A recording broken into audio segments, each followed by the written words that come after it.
My name is Iris Archer, and I am 33 years old. 2 weeks ago, my mother rang my doorbell. First time in 9 years. She stood on my porch in a beige cardigan with a carry-on suitcase and a folded piece of paper. The paper was not an apology. It was a list, handwritten, blue ink, bullet points. Every bullet had a dollar sign. Total $925,000. She did not say she was sorry.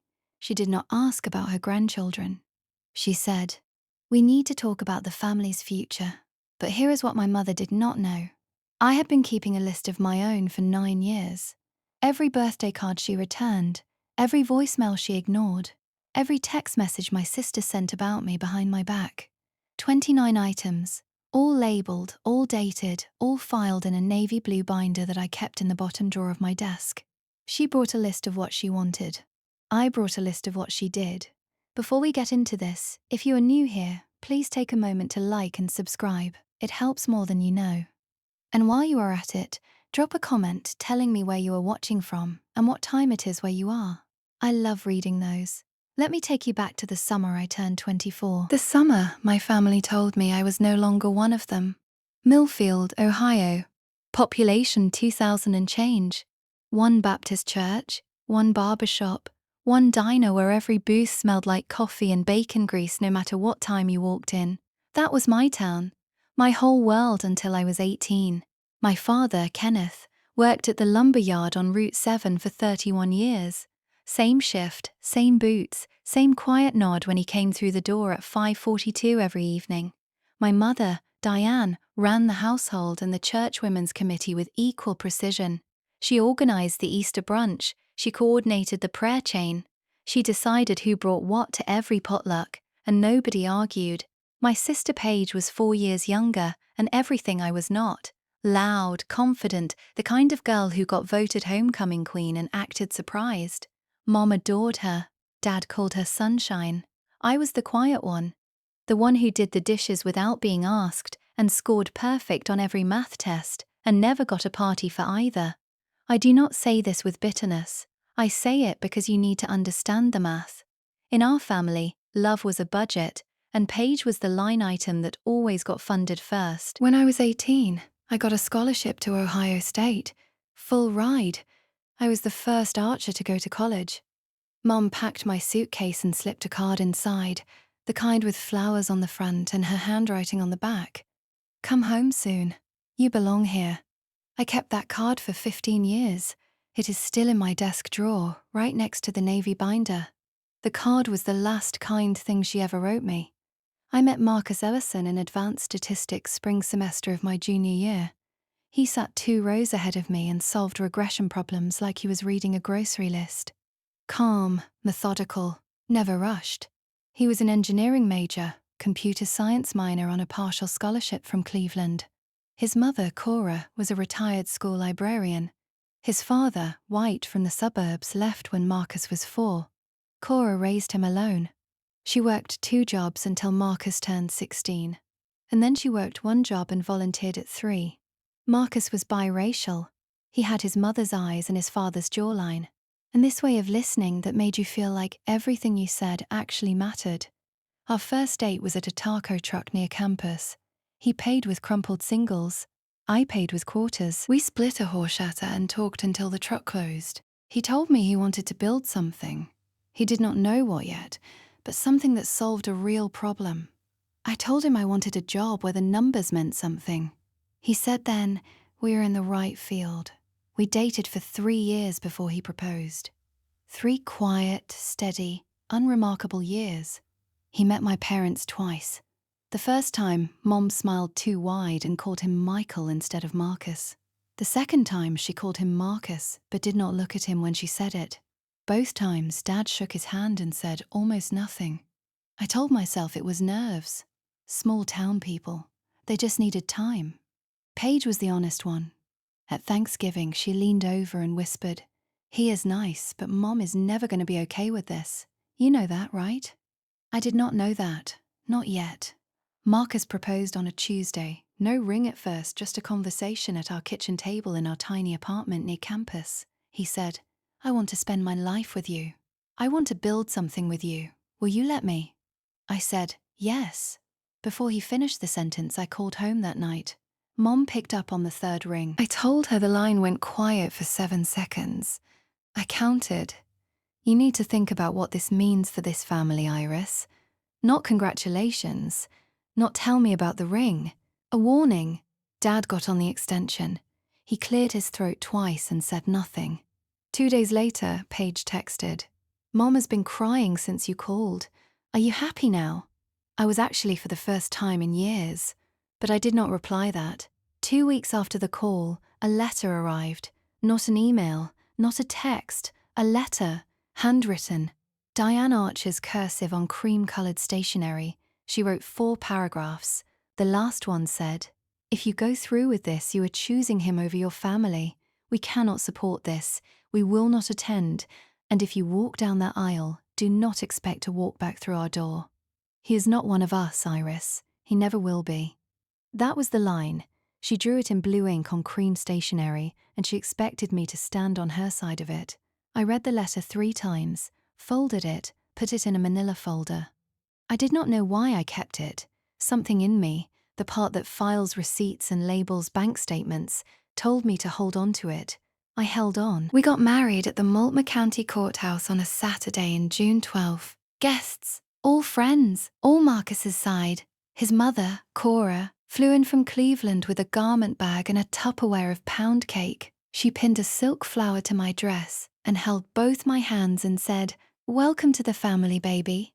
No father walked me down the aisle. There was no aisle. There was a hallway with fluorescent lights and a judge who pronounced our names wrong, and a reception at a Thai restaurant where we pushed 4 tables together and Marcus's college roommate gave a toast that made everyone laugh so hard. Cora spilled her water. My dress cost $160 from a consignment shop on Hawthorne. White, simple, fit perfectly. Marcus wore a navy suit he bought on clearance. We looked like 2 people who had just done the most important thing of our lives on a budget because we had. That night in our apartment, I sat on the edge of the bed and stared at the bouquet, grocery store roses, $6, and my hands shook, not from doubt, from grief. I had just gotten married, and the 2 people who raised me did not care enough to watch. 1 week later, I mailed a card to Millfield. Inside our wedding photo, Marcus and me on the courthouse steps grinning. I wrote, we are happy. I hope you can be happy for us someday. The card came back 11 days later, stamped in red, returned to sender. I stared at that stamp for a long time. Then I opened the manila folder, put the card inside, wrote in red pen, Item 2, wedding photo returned. That was the beginning of the binder. Year 1 was the hardest. I called Mom 4 times, voicemail every time. I left messages, short, careful, the kind where you choose every word because you know it might be the last one she ever listens to. Hi, Mom. Just calling to say hi. We are doing well. Marcus got a job at a software company downtown. I am studying for the CPA exam. I miss you. Call me back whenever you are ready. She never called back. I sent a card for her birthday, a card for Christmas. All 3 came back with the same red stamp. Dad sent 1 text. February, 4 words. Your mother needs time. That was it. No follow-up, no second text. The 4 words sat in my phone like a voicemail I could not delete. Paige posted a family photo on Facebook that spring. Mom, Dad, Paige. Paige's boyfriend at the time. All smiling. Captioned, Sunday dinner with my people. I was not in the photo. I had never been invited. I printed the screenshot, not to torture myself. I printed it because I had started doing something I could not explain. Filing things. Every returned card, every unanswered call log, every piece of evidence that my family had decided I no longer existed. I put them in the manila folder, and by March, the folder was thick enough that I transferred everything into a binder. Navy blue, 3-ring tabs. He is not one of us. Her voice played in my head at strange moments in the grocery store, at the dentist, at 2 in the morning when Marcus was asleep and the apartment was dark. I wanted the words to stop hurting. They did not stop, but they got quieter. The binder got thicker. By year 2, Marcus quit his job. Not recklessly. He had a plan. For 6 months, he had been building a prototype on nights and weekends, a compliance platform for small businesses, the kind of software that made SEC filings and financial audits less painful for companies that could not afford a legal team. He knew compliance. I knew finance. Between the two of us, we understood the exact problem nobody else wanted to solve: making regulatory paperwork manageable for companies with fewer than 50 employees. He set up a desk in our garage, 2 monitors, a space heater, and a whiteboard he bought at Goodwill for $12. I came home from my analyst job every evening, heated up leftover soup, and sat next to him reviewing financial models until midnight. I built the pricing structure. I wrote the compliance checklists. I tested every module against real SEC guidelines. Marcus built the engine. I built the dashboard. Neither of us slept enough. Compliance Core launched 7 months later with 4 customers and a free trial that crashed twice on the first day. Tab 1, Year 1, 7 items. I was not building a case. I was not planning revenge. I was doing what I had always done, keeping records because I was a financial analyst, and financial analysts do not throw away documentation ever. But I did start numbering the items, and I did start writing the date on each one, because numbers do not lie, and neither would I. Liam and Sophie arrived on a Wednesday morning in November. £6 each. Identical dark curls. Sophie screamed for 4 hours straight. Liam slept through all of it. Marcus cried. I had never seen him cry before. He held Sophie in his left arm and Liam in his right, and stood by the hospital window and said, "They are going to know they are loved every single day." Car flew in the next morning. She stayed 2 weeks. She cooked. She cleaned. She rocked Liam at 3 o'clock in the morning while I fed Sophie. She brought a blanket she had crocheted, yellow and white, soft enough to make you cry, and a silver bracelet for each baby engraved with their birthdays. That was what a grandmother looked like. I had sent Diane the ultrasound photos 5 months earlier. Returned. I sent birth announcements, 2 cards, 1 for each twin. Returned. I sent photos. Liam sleeping on Marcus's chest, Sophie gripping my finger. Returned. 3 items added to the binder. Items 13, 14, 15. Paige texted someone we both knew from high school. The mutual friend screenshotted it and sent it to me without comment. Paige's text read, "Her children don't have real grandparents. That is what she chose." I sat in the nursery with that text on my screen for 11 minutes. Sophie was asleep in the crib. Liam was in my arms. I could hear Kaa in the kitchen humming something low and sweet while she washed bottles. My children had a grandmother. Her name was Kaa Ellison, and she flew from Cleveland every 6 weeks and never once missed a birthday. I printed Paige's text, filed it. Item 16, red pen dated. By year 4, the binder had 19 items. I want to be clear about something. I did not keep that binder out of spite. I did not flip through it at night, fueling some fantasy of confrontation. Most weeks I forgot it existed. It sat in the bottom drawer of my desk, behind tax folders and old insurance documents, collecting dust. But every time something arrived, a returned card, a forwarded screenshot, a voicemail transcript I saved because deleting it felt like erasing proof, I filed it. Same process. Print, label, date, red pen, tab. Marcus asked me once, "Why do you keep all of that?" I told him the truth. Because someday when the kids are old enough, they might ask why they do not have grandparents on my side, and I want them to have facts. Not my version, not her version. The receipts. He nodded. He understood receipts. He was an engineer. Engineers keep build logs. By then, Compliance Core had 11 employees. We had moved out of the garage into a real office in the Pearl District. Marcus worked 60 hours a week. I worked 40 at my firm and 20 more on Compliance Core's books. We hired a part-time nanny for the twins. We ate dinner together every night at 6:30. Non-negotiable. The silence from Ohio had become a fact of life, like weather. Some days I noticed it. Most days I did not. Kaa visited every 6 weeks. The twins called her Grammy. She taught Liam how to make grilled cheese. She taught Sophie the names of every bird in the backyard. I did not know it then, but that binder would become the most important document in my life. More important than my degree. More important than our marriage certificate. more important than the IPO filing I would sign 5 years later. Year 5, 15 employees. A real office with a sign on the door and a conference room with a whiteboard that was not from Goodwill. Compliance core was growing. Not fast, not flashy, but steady. The kind of growth that does not make headlines but pays salaries and keeps the lights on. Marcus still coded. He refused to become the kind of CEO who stopped building the product. Most mornings he was at his desk by 6:30, headphones on, deep in architecture problems that I did not pretend to understand. I handled everything else: cash flow, vendor contracts, quarterly projections. The company was his vision. The numbers were mine. We bought our first house that year, a craftsman bungalow in the Selwood neighborhood of Portland.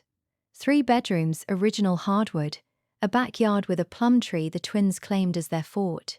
I remember signing the mortgage papers and thinking, this is ours. Nobody gave us this. We built it. Liam started kindergarten. Sophie started kindergarten. They rode the same bus and sat in the same row and argued about who got the window seat. Normal, beautifully, painfully normal. On a Tuesday night in October, I made the mistake of checking Facebook. Diane had posted a family photo from what looked like a Thanksgiving preview dinner. New dining set, Paige and her husband, a baby in a high chair, Paige's son, my nephew. I had never met him. Caption, my whole world. 3 people in the photo, a baby, a table, a family that did not include me or my children or the man I married. I closed the app, went to bed, did not cry.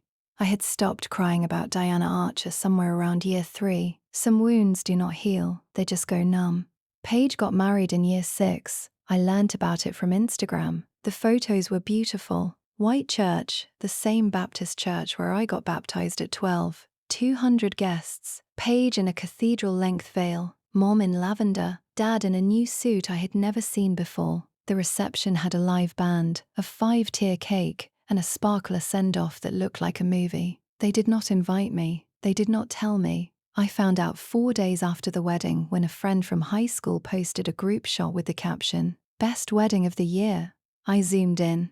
My parents were in the second row, smiling, arms around each other. Dad looked thinner. Mom looked exactly the same. I stared at that photo for a long time. Not because I was jealous of the wedding. I had my wedding. 12 people, Thai food, $160 dress, and the best man I have ever known. I stared because they looked happy, and they looked happy without me. I did something I probably should not have done. I ordered a set of handmade linen napkins from a shop in Portland, ivory monogrammed with Paige's new initials. I wrote a card. Congratulations on your wedding. I wish you and your husband every happiness. Love, Iris. The package came back 3 weeks later, unopened. I could see the tape was untouched. Item 17, gift return, Paige's wedding, red pen, dated. I put the binder back in the drawer, closed it, sat at my desk, and listened to Sophie singing in the bath, and Liam arguing with Marcus about whether dinosaurs could swim. That was my family right there in the next room, and they were enough. Year 7 changed the trajectory. Compliance Core landed its Series B, $12 million from a venture capital firm in San Francisco. I remember the phone call. Marcus was in the kitchen making pancakes for the twins. His phone rang. He listened, nodded, hung up, turned to me and said they said yes. I did the math before the pancakes were done. $12 million in funding, post-money valuation of $68 million. Marcus and I still held 22%. We were not rich, not yet, but the numbers were heading somewhere I had only ever modeled in spreadsheets.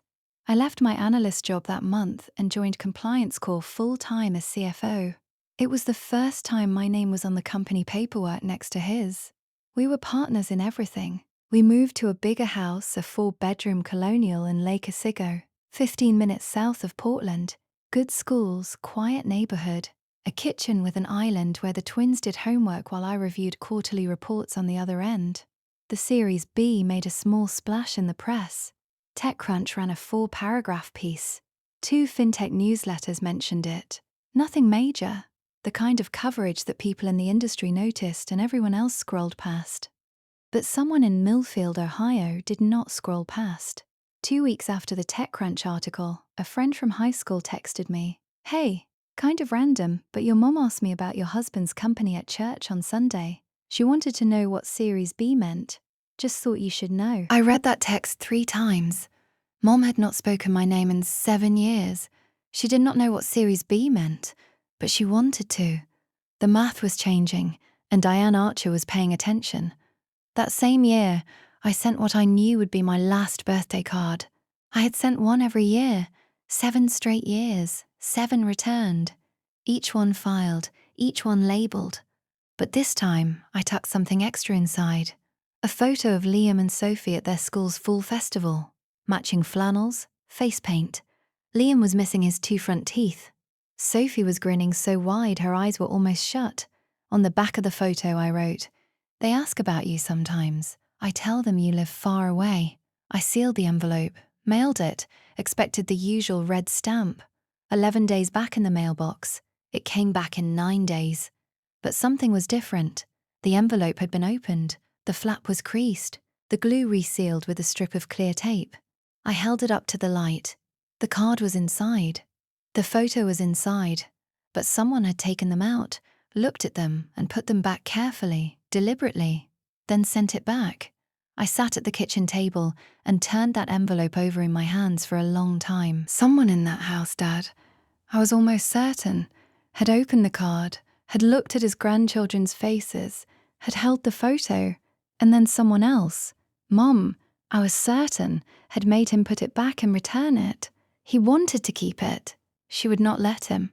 Item 23, birthday card. Opened and resealed. Photo viewed. Still returned.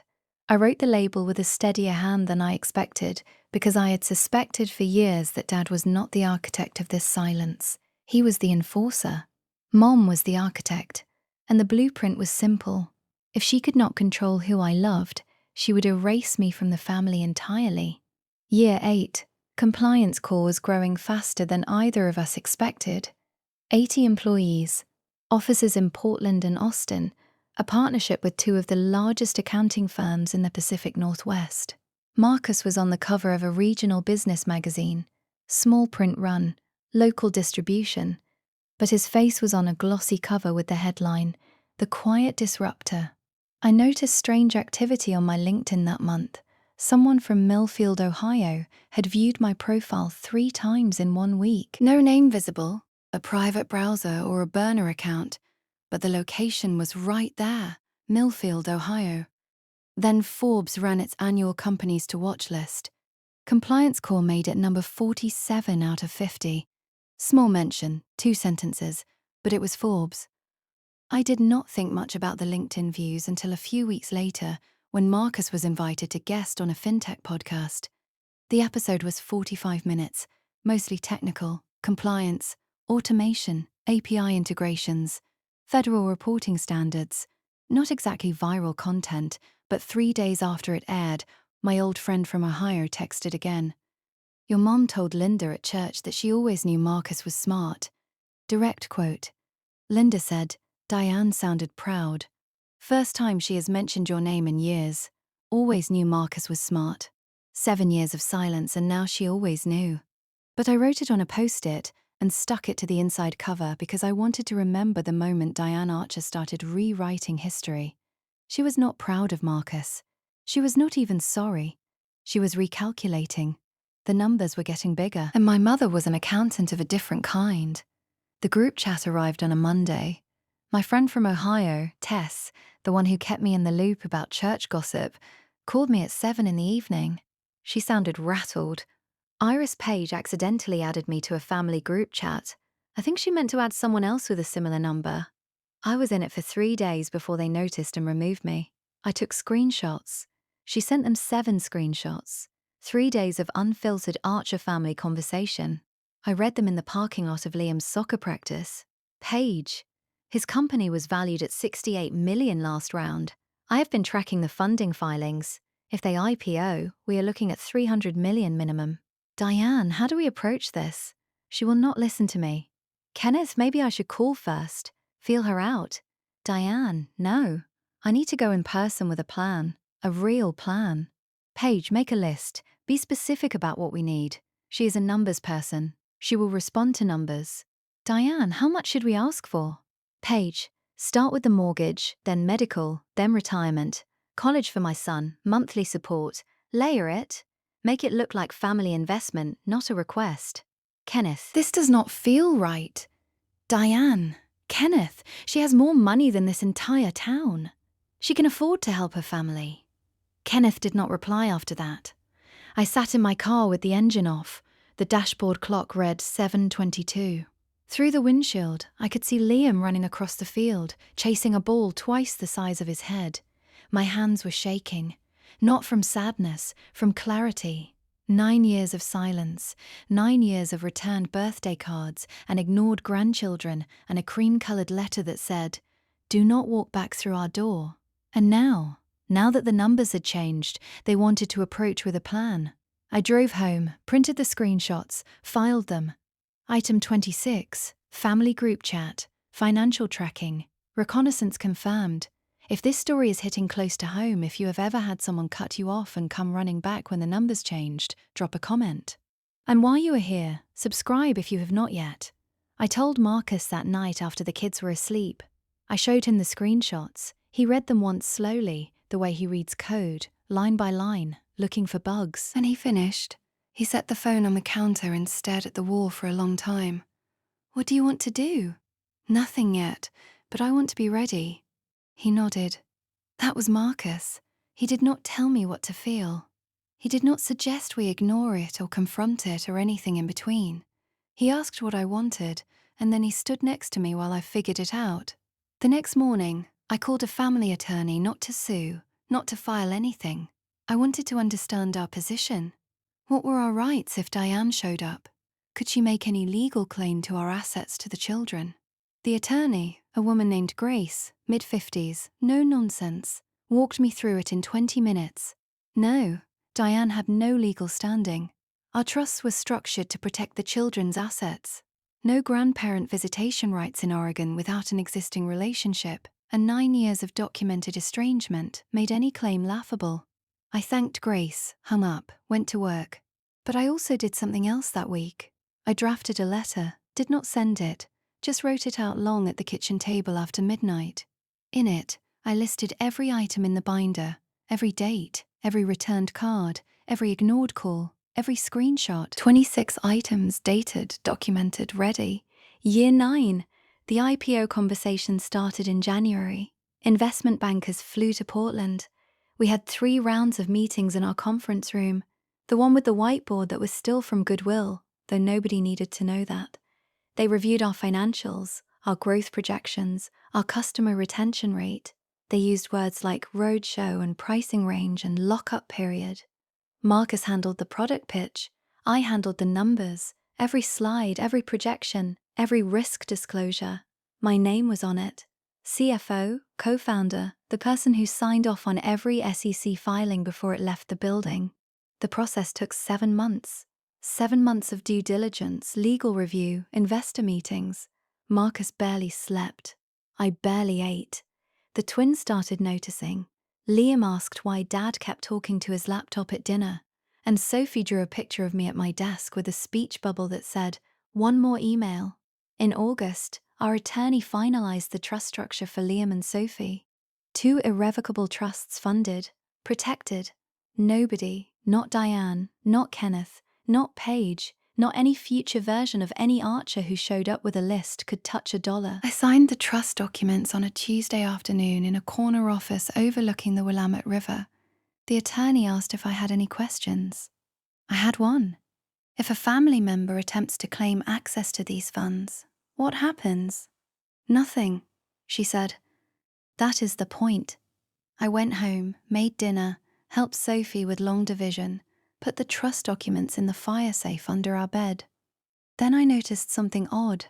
For the first time in months, no one from Millfield had viewed my LinkedIn. No texts from Tess about church gossip. No digital footprints at all. Quiet, the dangerous kind. 2 months before the IPO, Paige texted me. First time in 9 years.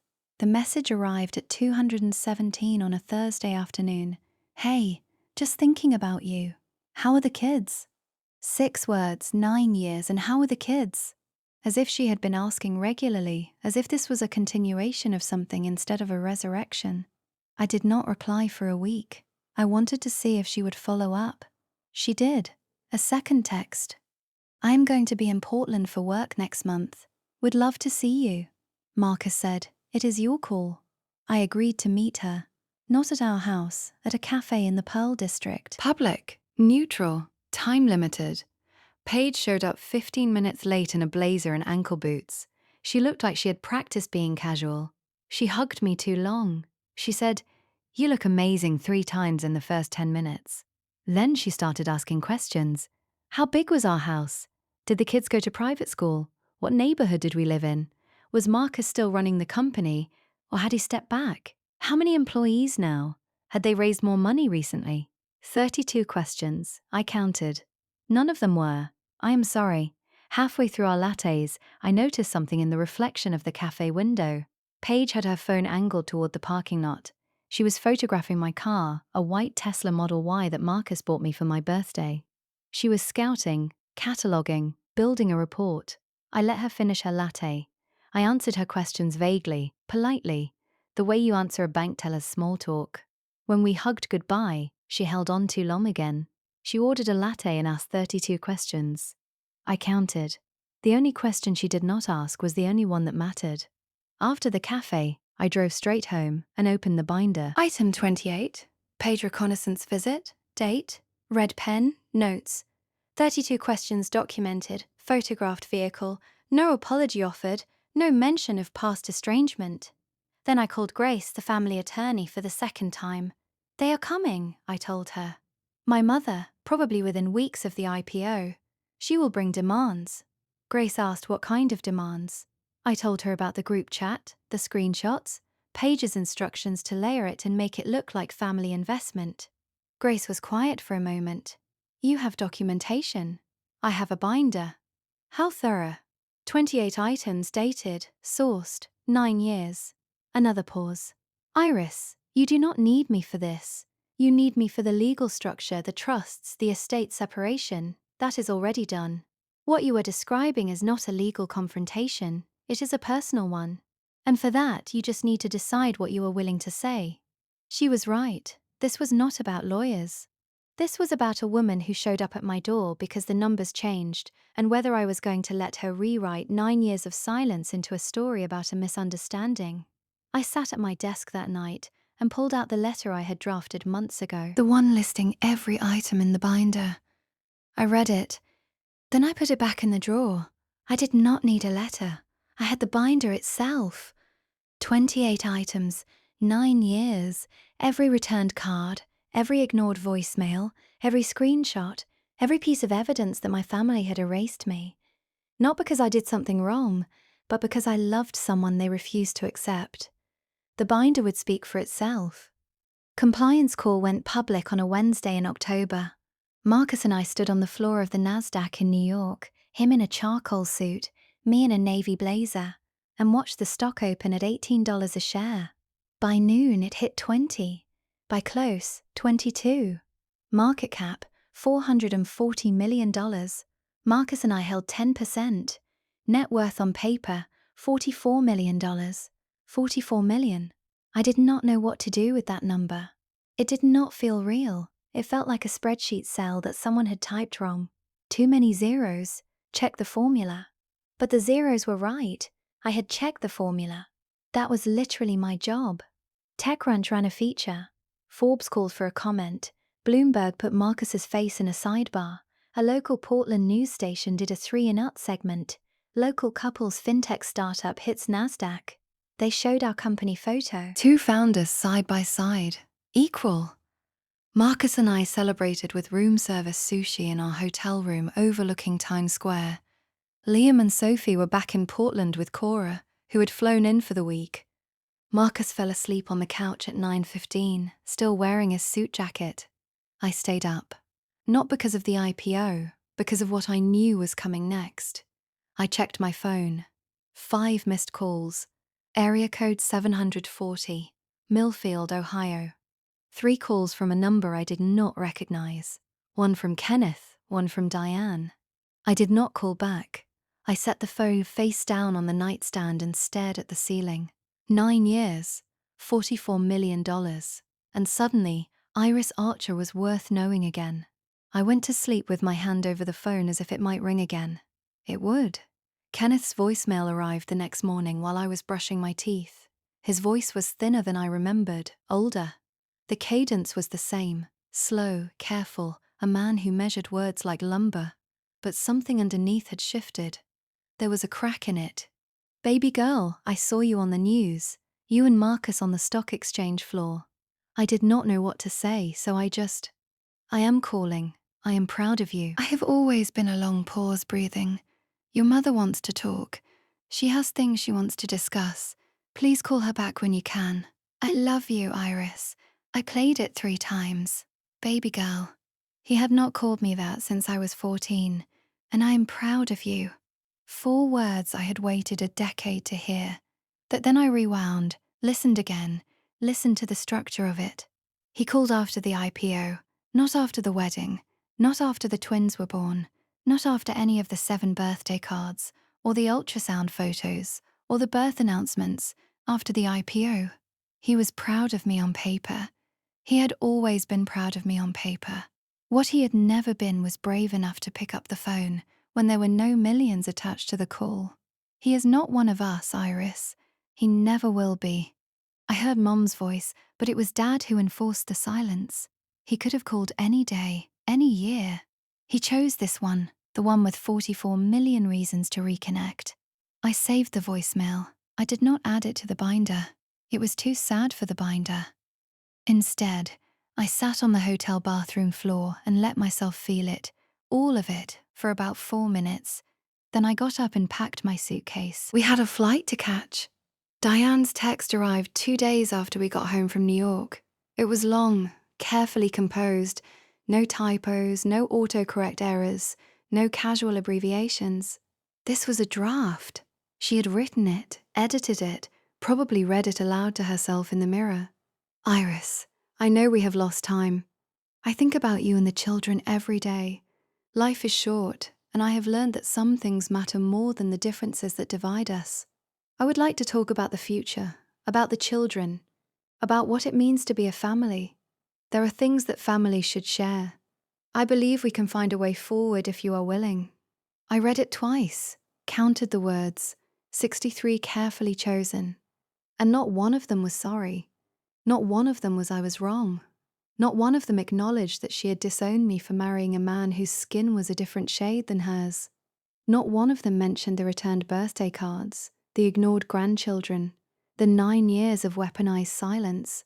She wrote, "The differences that divide us," as if our estrangement was a philosophical disagreement instead of a woman who told her daughter, "He is not one of us," and returns 7 years of birthday cards unopened. I did not reply. I screenshotted the text, printed it, opened the binder. Item 29, first text from Diane in 9 years, 63 words, 0 apology. Red pen, dated. I closed the binder, put it back in the bottom drawer, sat at my desk, and looked at the framed photo next to my monitor. Marcus and me and the twins at Cannon Beach, all 4 of us squinting into the sun. Liam on Marcus's shoulders, Sophie holding my hand. That was my answer right there in the frame. Tess called on a Friday. Paige is telling everyone that she visited you in Portland. She is saying you live in a mansion. Her words, she is telling people Marcus struck gold and that you drive a Tesla and the kids go to a private school. I leaned against the kitchen counter. Half of that is wrong. It is not a mansion and the kids go to public school. Iris, that is not the point. Your mom is planning a trip. Paige told Linda at the salon that Diane is going to Portland next week. She is packing a suitcase. I closed my eyes. I know. How? Because Paige counted every room in that cafe and photographed my car. Silence on the other end. Then what are you going to do? I am going to open the door. Tess sounded surprised. You are going to let her in? I am going to let her talk. And then I am going to show her what I have been keeping in the bottom drawer of my desk for 9 years. I hung up and stood in my kitchen. The kitchen with the island where Sophie did homework and Liam built Lego towers and Marcus made pancakes on Sunday mornings. Cora's photo was on the fridge next to the twins' field trip picture. Grammy Cora, the only grandmother they had ever known. Diane was coming. I had known it since the group chat, since the Series B, since the LinkedIn views and the church gossip, and Paige's 32 questions at the cafe. The numbers had changed, and Diane Archer was coming to collect. But I was not the same girl who left Millfield at 18 with a scholarship and a mother's card that said, "Come home soon." I was a CFO, a mother, a woman with a binder, and I was ready.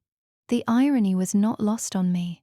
In Millfield, news travelled through the Baptist church the way water travelled through limestone, slowly everywhere, impossible to stop.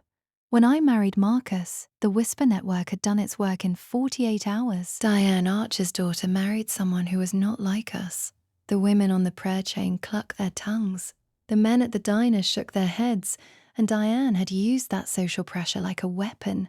She disowned me partly because she could not bear the whispers. Now the whispers had reversed. Tess told me. Linda at the salon told Tess. The church organist told Linda. Iris Archer's husband was on NASDAQ. Iris Archer was a CFO. Iris Archer was worth $44 million, and Diane Archer, the woman who ran the Easter brunch and coordinated the prayer chain, had disowned her own daughter 9 years ago for marrying him. People were not whispering anymore. They were asking questions to Diane's face. "You must be so proud. When did you last visit the grandkids? Are you going out to Portland for the holidays?" And Diane had to smile through every single one because admitting the truth that she had cut off her firstborn for loving someone she refused to accept would destroy the carefully curated image she had spent a decade building.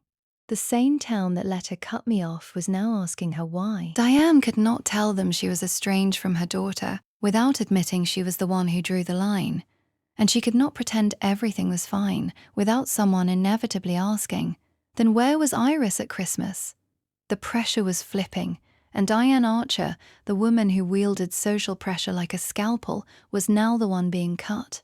She arrived on a Tuesday at 10:14 in the morning. I know the exact time because I was standing at the kitchen window drying a mug, and I watched the taxi pull up. She got out slowly, beige cardigan, black slacks, the same pearl studs she had worn to church every Sunday since I was a girl. A carry-on suitcase, small, worn at the corners. She stood on the sidewalk for a full 30 seconds before she walked up the path. I watched her look at the house, the craftsman details, the porch swing, the garden beds Marcus had planted in the spring. She took it in the way a real estate appraiser would evaluating. The doorbell rang. I opened the door. We stood 3 feet apart. She looked older, more grey in her hair. Lines around her mouth that had not been there 9 years ago. Her eyes, the same shade of green as mine, were already damp. "Iris, Mom." A silence. 4 seconds. I came to talk about the children's future. Not I came because I missed you. Not I came because I was wrong. Not even. I came because I love you. I came to talk about the children's future. The children she had never met. The children whose photos she returned in sealed envelopes. The children Paige said did not have real grandparents. I looked at the suitcase, looked at the folded piece of paper in her right hand. "Come in." I did not lead her to the living room. I led her to the kitchen. The kitchen had a table. It had good light. It had the fridge with Cora's photo and the twins' artwork, and a world map where Sophie marked every country she wanted to visit someday. The kitchen was where truth lived in this house, and truth was what we were about to have. She sat at the table. I poured 2 glasses of water. No coffee. Coffee was for people who were staying. She looked around the kitchen. Her eyes landed on the fridge on Cora's photo. Grammy Cora holding Liam and Sophie on her lap at the beach. All 3 of them laughing. Diane stared at it for 5 seconds. Something crossed her face. I could not tell if it was guilt or jealousy. Then she unfolded the paper. Her handwriting, blue ink, 5 bullet points, each one neat, deliberate, the product of what must have been hours of calculation. She read them aloud. "Retirement fund for your father and me, $500,000. I said nothing. College fund for Paige's son, Thomas, $200,000. Nothing. Medical expenses, Your father's knee surgery? 45,000. Nothing. Mortgage payoff. The family home, 180,000. Nothing. Monthly support, $3,000. She folded the paper, placed it on the table between us, looked at me. This is what families do, Iris. Your father worked his whole life. He sacrificed for you, for both of you. It is time to give back. I stared at the list. $925,000. Itemized, calculated, presented like an invoice. Not once during the reading did she mention my name with the word sorry. Not once did she acknowledge that she was sitting in a house she had never visited, asking for money from grandchildren she had never held. Her children don't have real grandparents. That is what she chose. Paige's words echoing. I picked up the list, read each line one more time, folded it, set it down. Then I stood up and walked to my office. The bottom drawer was exactly where I left it. Bottom drawer, under the tax folders, behind the old insurance documents. I pulled out the binder, navy blue, 3-ring, heavy, the kind of weight that comes from 9 years of documentation. I carried it back to the kitchen, set it on the table right next to the folded list of demands. 2 documents, hers, 1 page, 5 bullets, $925,000. Mine, 29 items, 9 years, 0 apologies received. Diane looked at the binder. What is that? You brought a list, Mom? I sat down, placed my hands flat on the table. I brought one too. She stared at the binder, at the red pen labels visible through the clear cover, at the thickness of it. Almost 3 in of tabs and documents and printed screenshots and returned birthday cards in their original envelopes. I do not understand. You will. I opened the binder to tab 1, year 1, and I started reading. I did not raise my voice. I did not cry. I did not perform.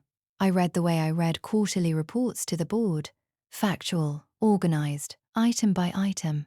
9 years of receipts, documented, dated, every returned card, every ignored voicemail, every screenshot, every piece of proof that Diane Archer had systematically erased her firstborn daughter from the family. Not because I did something wrong, but because I loved someone she refused to accept.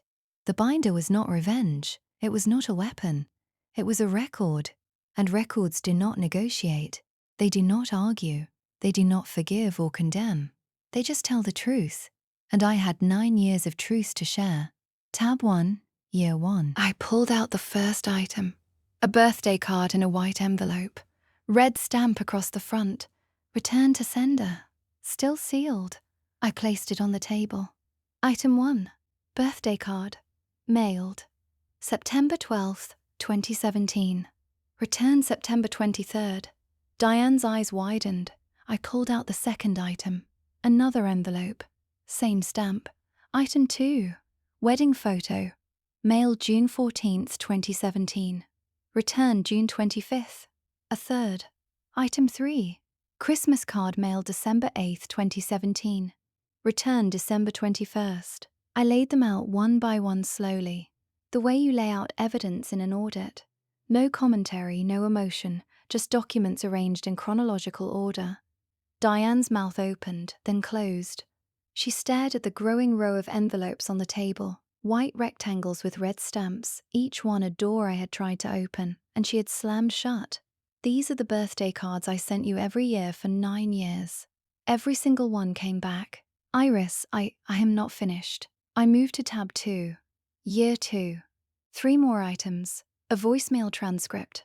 My words printed from a transcription app stapled to a note with a date and time.